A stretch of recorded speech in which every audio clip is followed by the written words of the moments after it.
very good Saturday morning. Yep, Saturday, and I'm working. Sun's out. However, I'm indoors.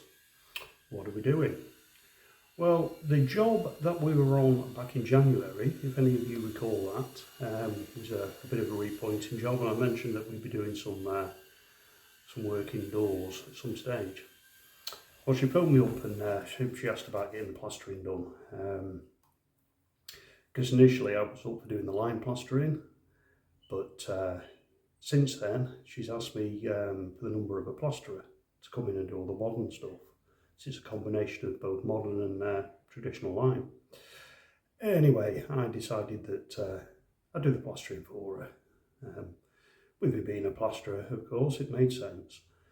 Plus a nice little job for the weekends, get me out of the house. Right, so what are we doing?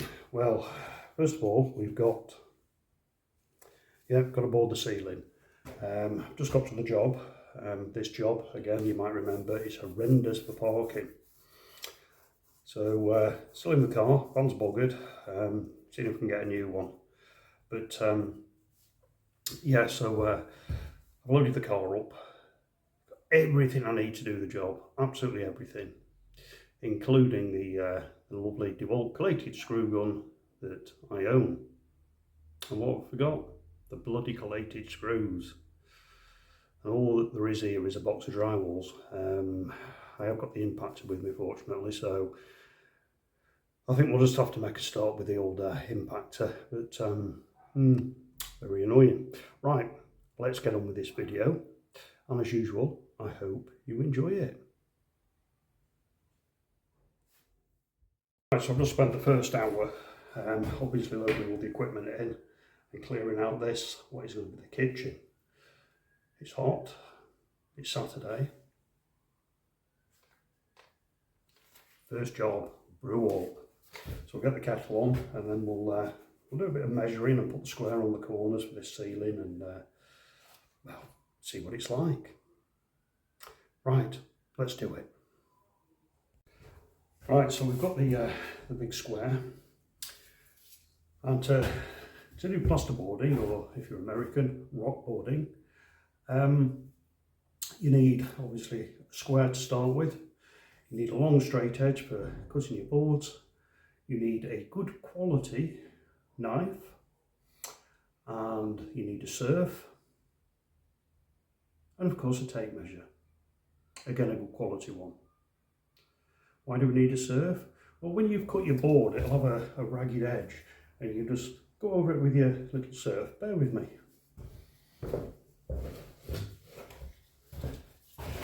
Take two. You can go over it with your little serve and take all them little rough edges off. So if you've got a board, cut edge board to cut edge board, you want nice clean edges, basically, to put it in a nutshell.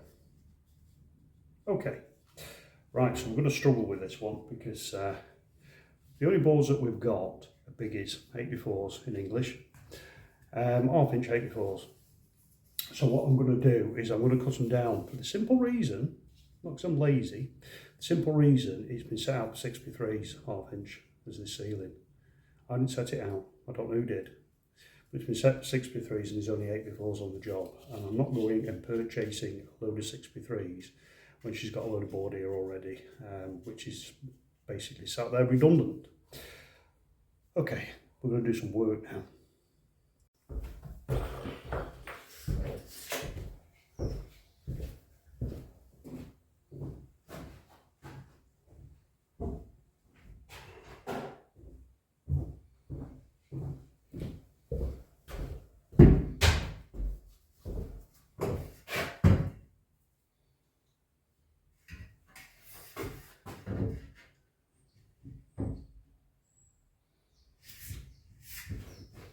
Right, so we marked and measured our board. I'm going to use a pencil line.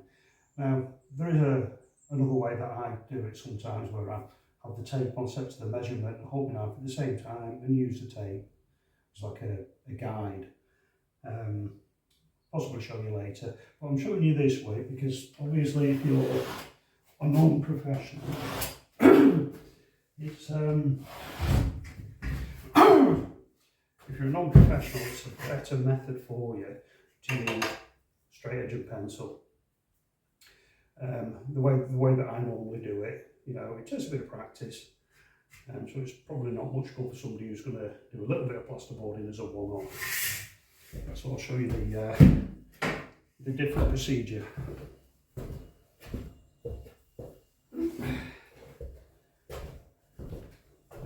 Right, so we've got our trusty knife.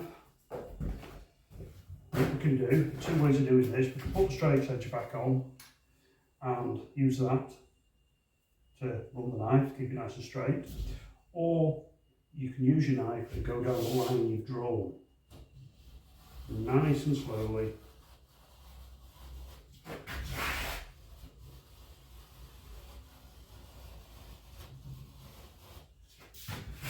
Keep going, keep going, keep going.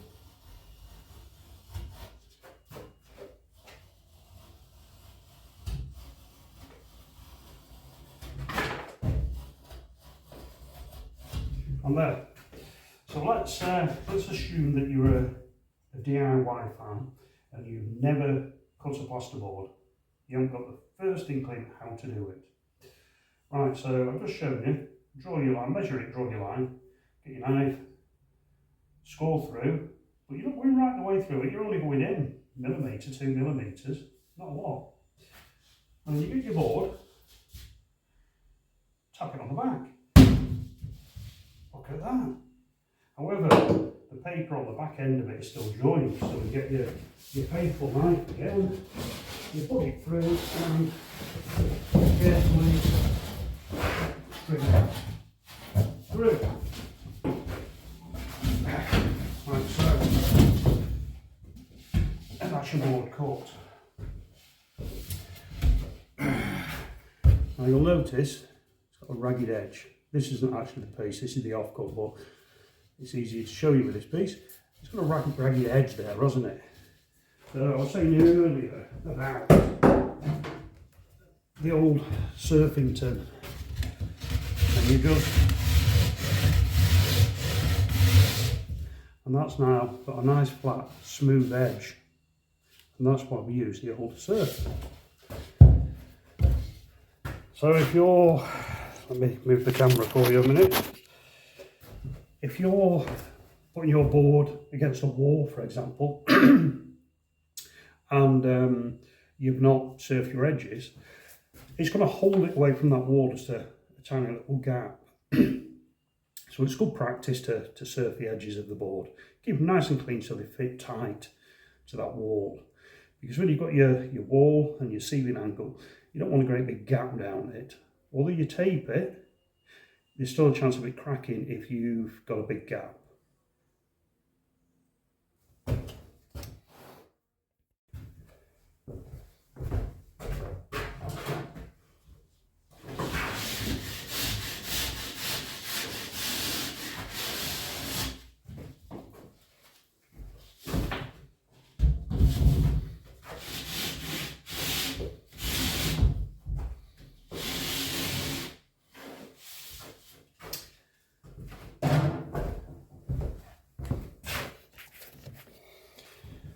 Right, we have two sides to a plasterboard. You'll notice whenever you want to buy a plasterboard, you've got that, which is the dark side. Okay, it generally has writing on the dark side, but it depends on the brand. Sometimes it's the other way around, or very rarely anyway. And then you've got the other side, which is much, much lighter. Does it matter? Oh yes, it does. Different papers. Okay, so this paper here, when it gets wet, the fibres spring out and they twist and intermingle around the finish. This side, they don't. So what's going to happen? So if you put them on this way around and you skim it, it's not going to stick. Eventually it's going to fail.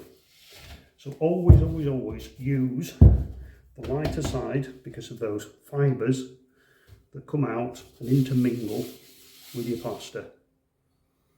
If you do accidentally, say for example, you've boarded a whole ceiling and you've done it that way round, which is a bit of a no-no, don't worry, you can get away with it.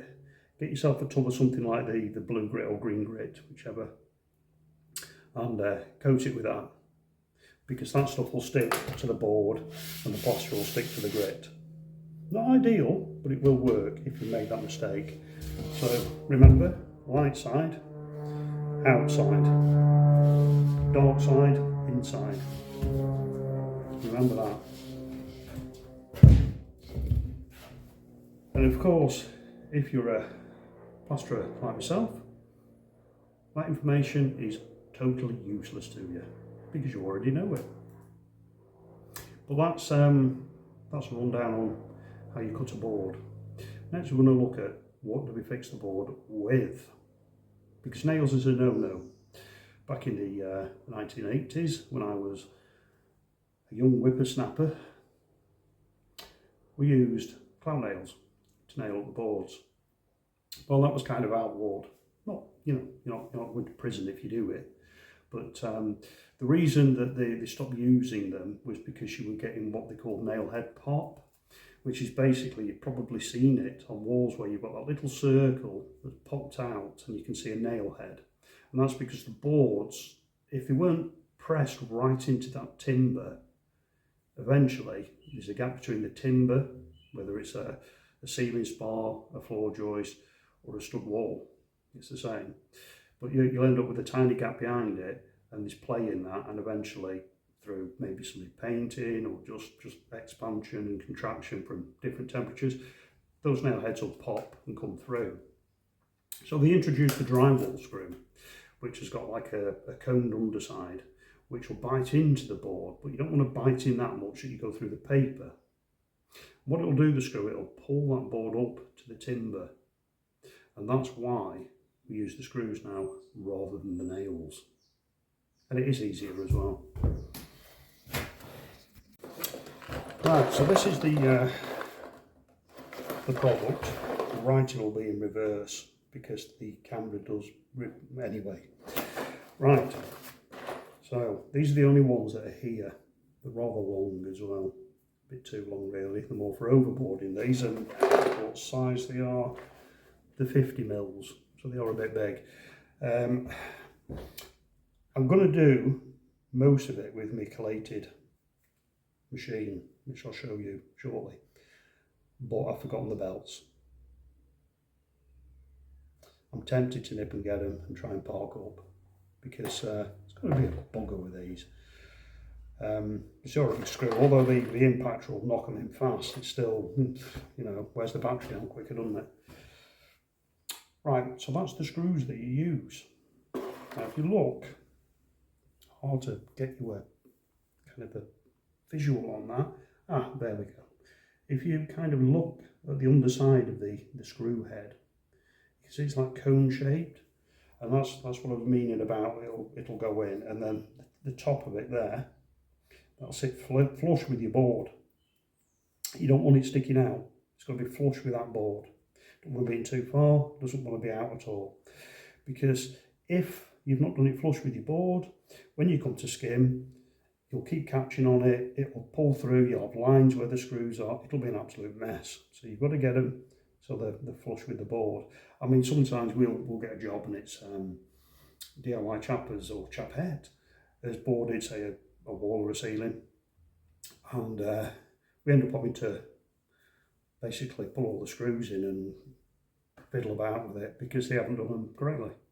Procedures, very important. Now this is the weapon of choice, and for those of you again who do this for a living, you'll know what this is. Some of you won't, so we'll show you. Right, well this is a collated screw on. Okay, so you feed your belts into here, dangles down there, sorry, and you can just go boom, boom, boom, boom. You're not having to pick a screw out every time. It's on a belt and it just feeds through. It's a bit like a machine gun, you know. So yeah, that's what we're going to be using if I go and get some screws. I've got about 4 million in the lockup. Millions of them, millions. So I might pop and get them.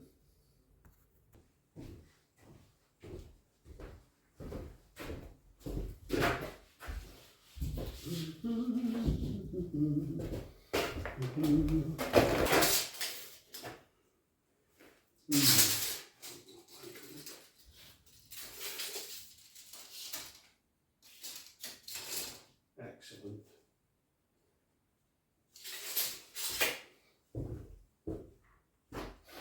Pencil.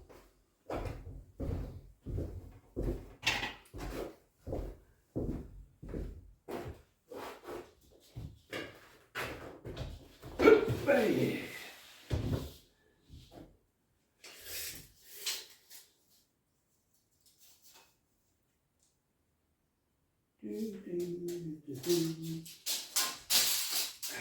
Okay.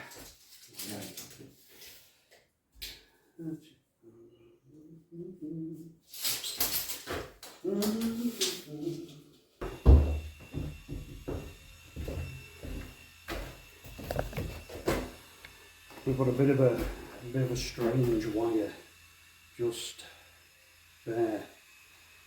It's kind of like going over the timber and doesn't look right, that. Don't know what the hell that's for.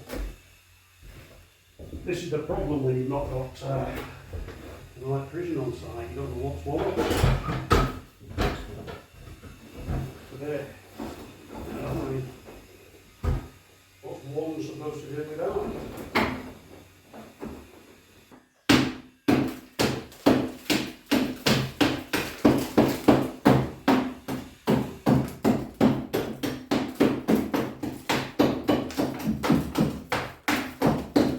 Will appease the electrician. Oh, God, things I have to do. Right, boys and girls, it's tool talk time. Now, I have a selection of plastering trowels. Now, this is a biggie. This one. And I tend to use this for big areas. It's a Marshalltown, quite expensive, but high quality. We also have this size, which is a 16-inch. Again, Marshalltown, high quality.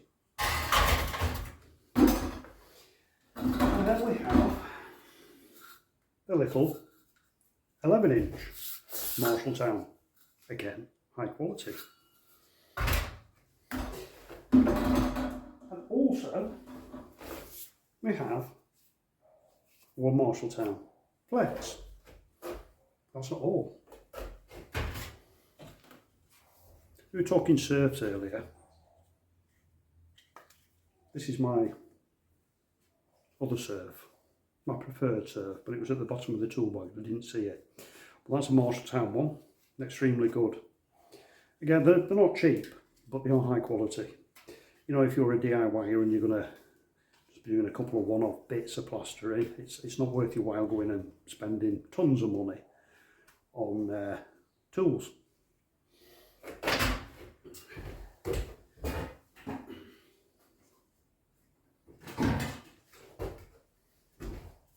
Also, we have a wide selection of these. I do have a Marshalltown one somewhere, but I don't think I've got it with me.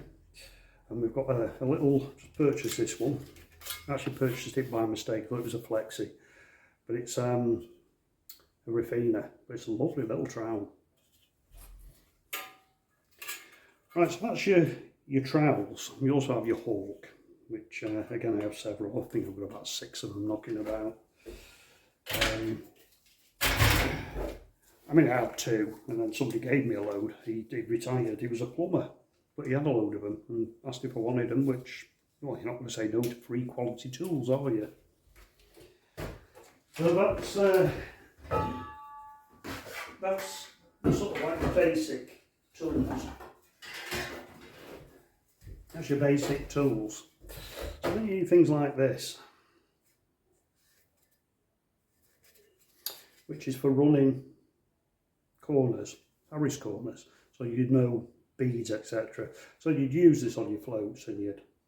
Okay, this one, again, it's an external angle trowel for running those corners.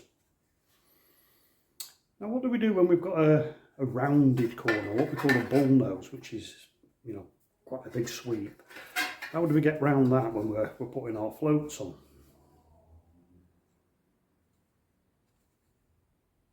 We use one of those. Of course you've got your gear onto your wall and you work it whichever way you prefer, depending on the size of the or the radius of the bull nose you're doing.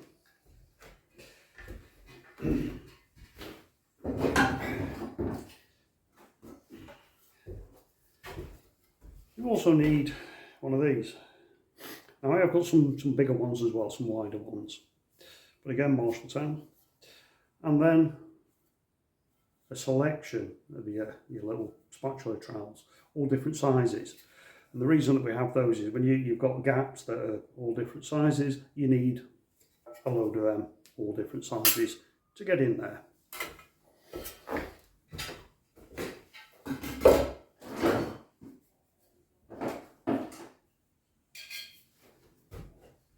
And then it's always handy to have something like this, a little Marshalltown finger trowel, because sometimes you do get really tiny little gaps and you've just got to get that bit in there to do the perfect job.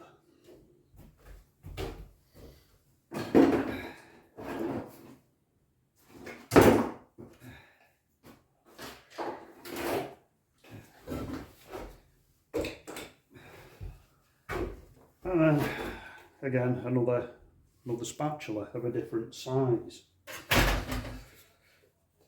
Of course you need your faithful tape measure and you need your tin snips. Why tin snips? Well, because you put beads onto your corners and you need tin snips to cut the beads, of course. And then you need your good old knife. Now they're kind of like the basic tools that you need as a plasterer. You've also got things like your paddle mixers, your levels, your squares. I mean, I could go on, you know. I mean, a full plasterer's toolkit, you could throw £1,000 at it quite easily, you know. And that's getting quality tools, not cheap things. And there you have it. A little talk on tools for those who don't know. Right, I've made a brew, so I'm going to have my cup of tea in a minute, and then we're going to carry on boarding, and I'll show you what I was talking about a moment ago with cross-bonding your boards.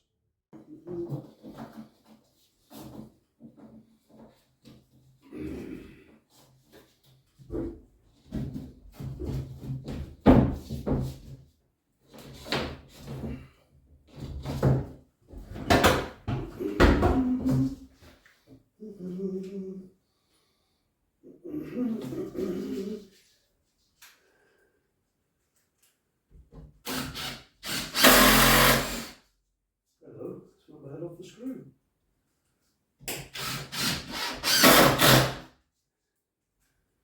Screw it, trauma.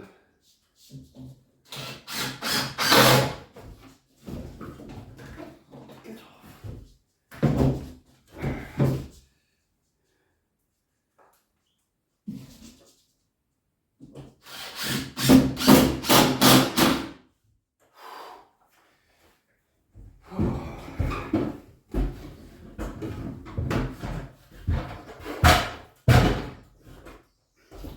Hate it when I've not got the right equipment with me. Do with me, my board props.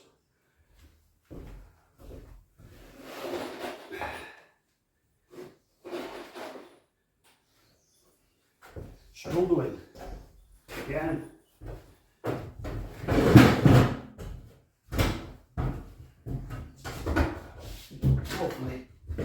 Lovely jubbly.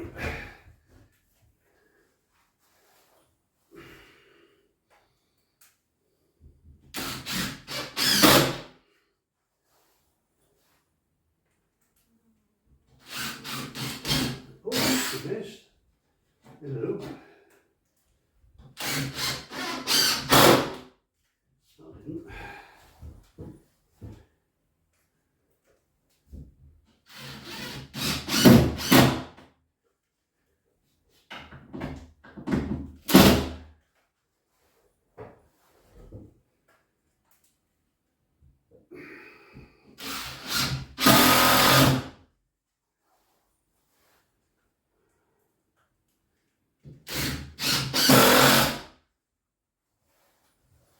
See, if I had the other machine, it just boom, boom, boom, rather than this. Never mind. Can't believe I forgot the bloody screws for it.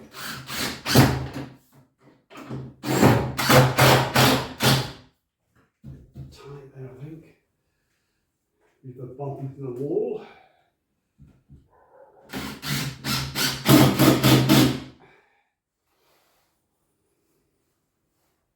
Bit of a bump in the wall.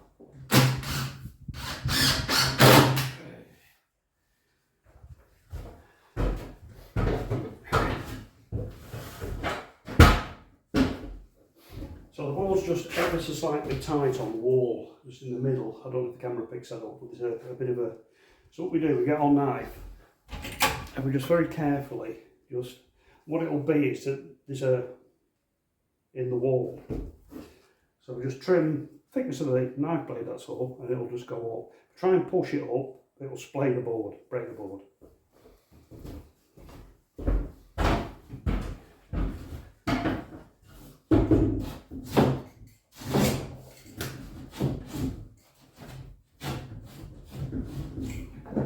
There you go. Simple as that. That's gone up now, so it's nice and straight. But like I say, if you get that, don't just try and force it, because it splits the board and you end up with a ragged edge, which is never good. Just trim it off. Because these old walls in here, you know, these are Victorian, these walls. Been on there a long time.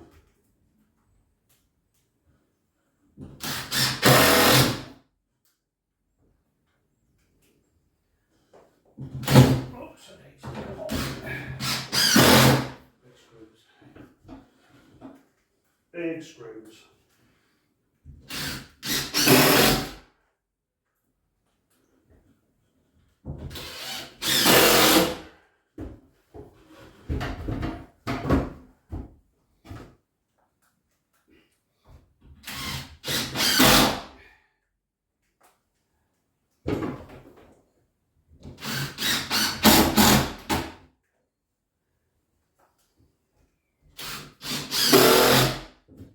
There we go. Right, and that's that one now up. So we measure, and mark up the next board and cut it. The next one's got a wire coming through it again. It's looking like just about every single board has got a wire coming through, which is making life very hard. And when you're doing plasterboarding, you've got a joint running at the edge of your board, and you put another board there. When you put the boards to the side of those, you want to cross bond them. You don't want them being the same, they want to be like that. Does that make sense? I will demonstrate shortly. Right, there you go. That's the ceiling now boarded. I'm going to show you what I meant by cross bonding. You ready? If you look at your joints there, hang on, the camera's turning. If you look at your joints there, they are sort of stepped. So I don't know if I can try and show you. If you look at your joints there, they're stepped. Not easy to try and film a ceiling, really. Anyway, that's what you do. You cross bond them. You don't do your joints together on the ends of your boards. Obviously, one way they've got to be 4 runs. The reason that you don't do it is because if you get a crack, it'll go straight across. But if you've cross bonded them and you get a crack, it'll only go so far. Because you've got shrinking and expanding on them boards, and it also helps, you know, all that kind of stuff. But anyway, that's the all the ceiling now boarded up. Thank goodness. It's taken me a little bit longer than it would normally because I've had to measure and cut literally every piece of board because they were the wrong size boards for this set out on this ceiling. But that's fine. That's fine. We're not on a price for this one. So, you know, I'm not panicking. And you can see in the background there, that's the chimney breast that I, well, I suppose, yeah, restored. Yeah, just after Christmas this year, January. Stripped it back to nice brick from it being a horrible painted yucky thing, and repointed it all. It looks well, and you can still see that at the top of it, that like strip of brickwork that's tapered, where there's been some cock up somewhere along the line in its life, whether it was first built that way or somebody's altered it at some stage and ballsed up. It's hard to say. Right, so the next job in here, it's going to be patch up that and then over skim it. Well, patch it up first. And then we've got that one there, which is like that one there. And that one over there to dry line, to dot and dab. I've got to check with her first because I know she wants some of the outer walls done with lime. If she wants that done with lime, it's going to present problems for getting this one finished. Because I can't just like magically do it with lime overnight like that. I have to order the stuff, you know, it takes a fortnight for scratch coats to set it, float coat, sorry, to set in. And, you know, so it's not as straightforward as just getting this skimmed out. So there's no reason, in all honesty, why that needs doing in lime. There's none. You know, it's as dry as a bone. They've not had damp issues with it. I think it'll be all right dabbed, to be honest. Whereas the other section of the building, which is the lounge, has had damp issues. There is a cavity, which is rare for a Victorian townhouse, but there is a cavity, and the bottom of it was absolutely full of sand and rubble. So that's why they had the damp issues. I believe it's been cleared now. Back here, this is how the cavity's cleared as well, but I don't think there was damp. Right, so that's pretty much it for Saturday. So we'll see you either Sunday or Monday. Depends how I feel tomorrow. Might even have a cold one tonight. I've got a few bottles of that old Hobgoblin in the fridge, chilling, so may have one of them tonight. Right, we'll see you in a bit.